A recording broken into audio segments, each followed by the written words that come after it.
So, taste maps. Let's talk about taste maps. Thinking in groups. Remember, designers think in groups. All right, so we have our 4 domains here. We have our little chart. We could take a score, and you would have a score in each of those quadrants, and would tell us your taste. But what we can do here is we can take advantage of the fact that with these spectrums, with these facets, that the population distributes itself. It tends to distribute itself. I'm not making the claim, just for the camera and for the record, I'm not making the claim that all of the big 5 facets distribute them perfectly along a standard distribution. That's not really true. But humans tend to group into a distribution for these facets. Okay?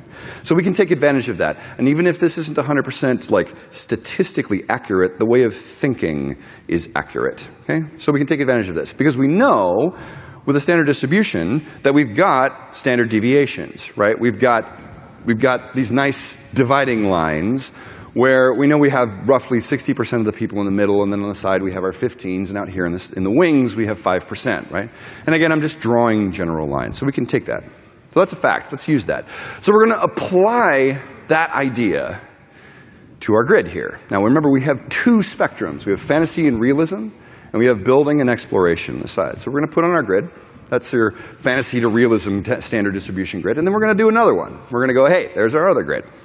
Cool. Now, what we've got is we have a map.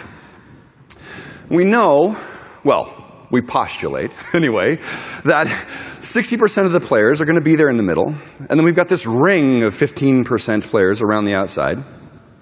And then we've got that 5% ring on the furthest end. So this gives us an idea of where the population lies, right? This is a very rough prediction that we're working with here, but for an early concept of design when you're doing pre-production, it's good enough. This looks like, if I was to stop here, this looks like a recommendation that you just designed for the middle, right? I hope half of you are like, oh, wait a minute. He's from Ubisoft. I knew it. They really are like that. We're not, actually, but, so no, right? You would think that it would be aim for the middle. But there's another aspect to this that I've discovered in my qualitative discussions, and I've continued to see in my work, because it turns out there's this other thing that I've called investment layers. Investment layers is the idea that the further out I am from the middle, like my score, the furthest out my score is, the more of a shit I give, basically, right? That's kind of the idea. If I'm a middle score, if you ask me fantasy or realism and I'm like, yeah, I'll kind of take both, then I say, are you going to buy the game based on that? I'll be like, meh. What else have you got, right? I want to know what the other things are, right?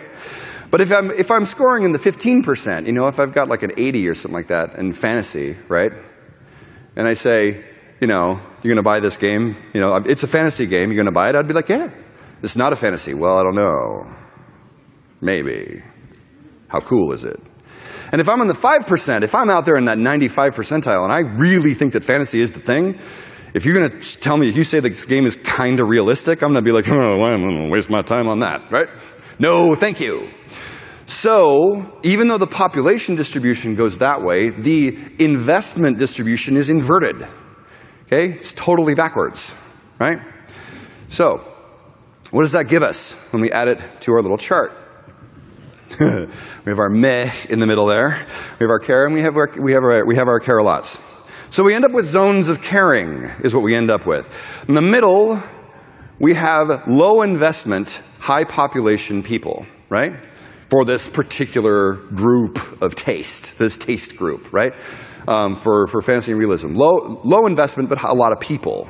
They don't care very much about that feature, but there's a lot of them. And then out on the edge, you've got a high investment, low population, right?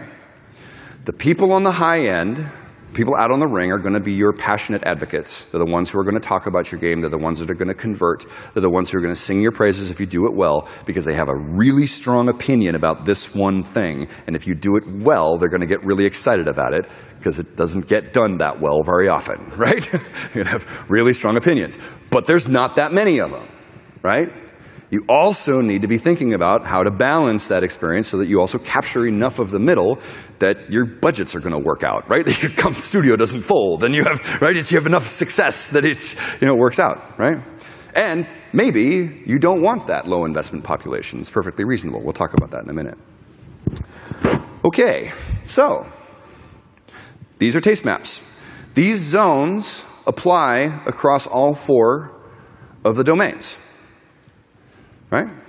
So there are these populations and these distributions. This is a map for you to build a taste map for your own game. That's not the map, actually. This is the map. This is the homework. Somebody said, is there going to be homework? Will there be a test? Yes. Take this for your game. Go home and fill it out. Don't send it to me. I won't grade it. It's not. Anyway.